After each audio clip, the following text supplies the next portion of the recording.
Hi, boys and girls. This is Mrs. Gatto. We've been talking about addition with a one-digit and a two-digit number. Today, we're going to kind of change things up a little bit, and we're going to be talking about exploring with equality. So what does that mean? Well, this is what I would like for you guys to be able to do.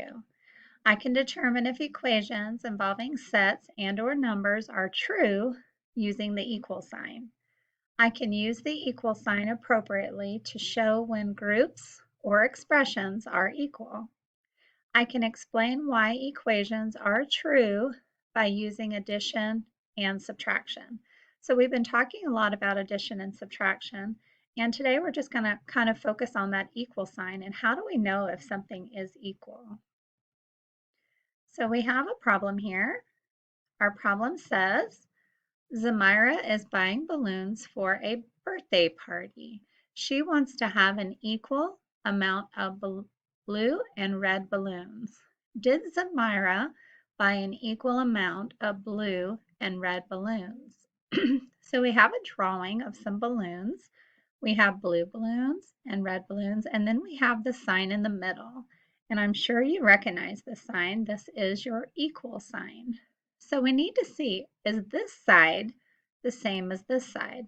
And there's only really one way to find out, and that is to count. So let's count our blue balloons. 1, 2, 3, 4, 5, 6, 7. So we're going to write the number 7 so we don't forget that we have a 7 for our blue balloons. And then we're going to count our red balloons. 1, 2, 3, 4, 5, 6.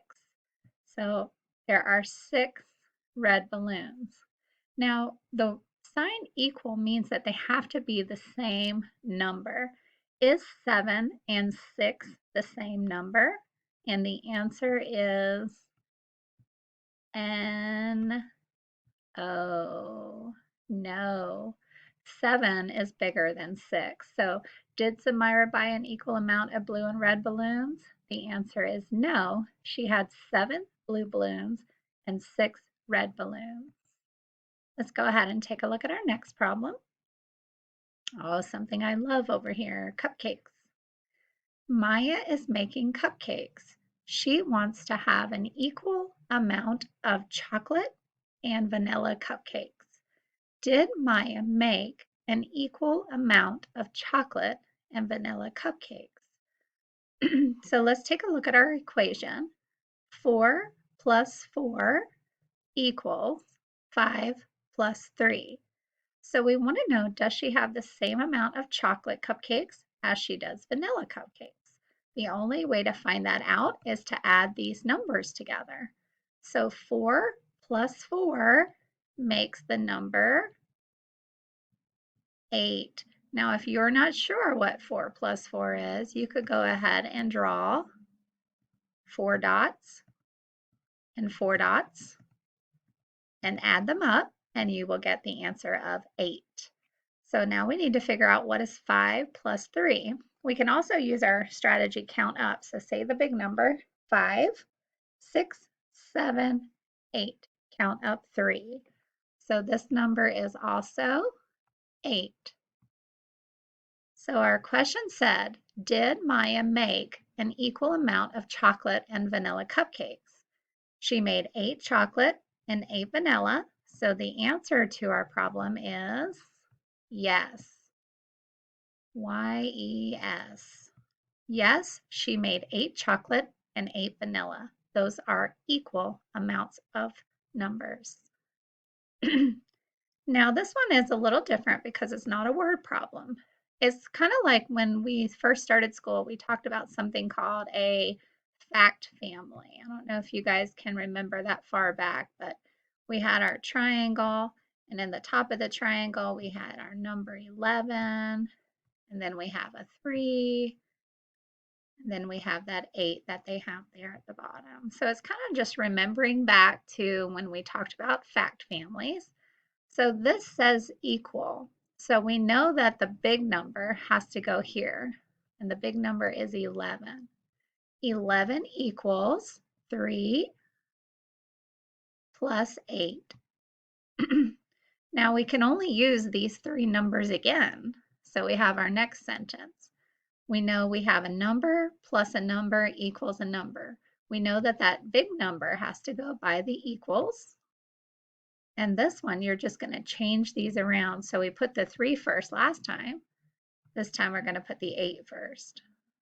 So we have 8 plus 3 equals 11. So this is where we talked about it doesn't matter the order in which we put these numbers, 3 plus 8 or 8 plus 3, or even if the number that is the amount is in the beginning, like 11 equals. It doesn't matter if it's at the beginning or the end, because here is your equation, 3 plus 8 and 8 plus 3. So we can reverse those numbers around as long as they make the same amount. Okay, so this one is just the same. I'm going to give you just a second if you can look at those numbers here. We have a 9, a 4, and a 5. We have our equal sign at the beginning. We have our equal sign at the end. Which of these numbers is the biggest number? That's right, number 9. So we'll put our 9 here at the beginning. And if we want to, we can go ahead and put it here too. So we already know that we've used 9. You can mark 9 off. Now we only have 2 numbers left. So it doesn't matter. We can put the 4 here and the 5 here. We just have to remember we're going to do the reversal. So we started with 4. Now we're going to start with 5. So now our problem says 9 equals 4 plus 5. 5 plus 4 equals 9. They both equal 9. Now this one's getting a little bit more tricky because we've added a fourth box and we've added another number. So what we're looking for is right here, our equal sign. We're trying to find this amount will be the same as this amount. So if we put here 6 plus 3 and 2 plus 7, because we can only use the numbers once, we want both these sides to equal the same number. So 6 plus 3 makes 9, and 2 plus 7 makes 9. Now we have a subtraction sentence. Now remember, when you subtract, the biggest number comes first. So we're just going to say the same problem that we have up here. So this is going to say 6 minus 3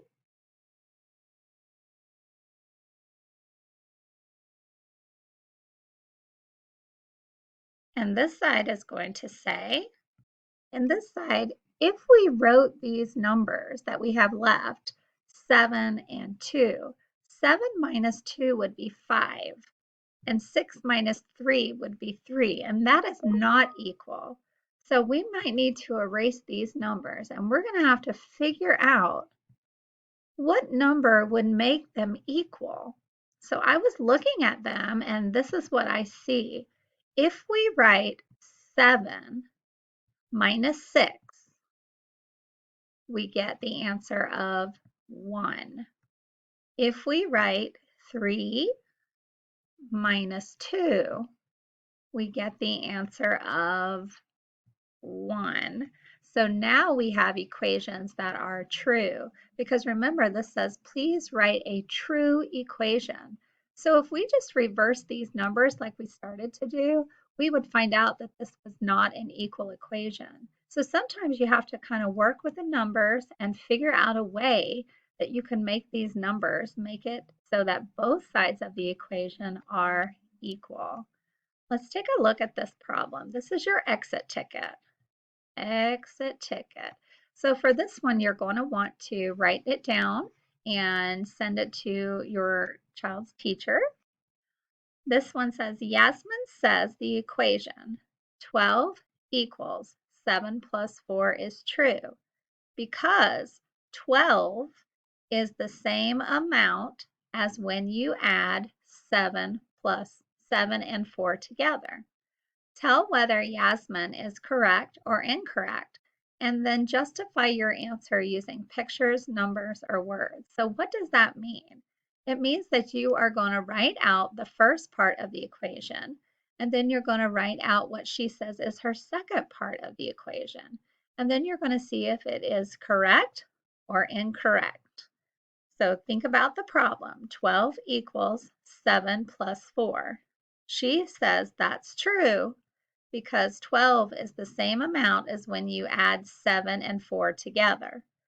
So think about what they're asking and then see if you can figure out, is it correct or incorrect? And don't forget to show your work. You're just going to need to write out the problems and then solve the problem to make sure that they're equal. Have a great day, guys.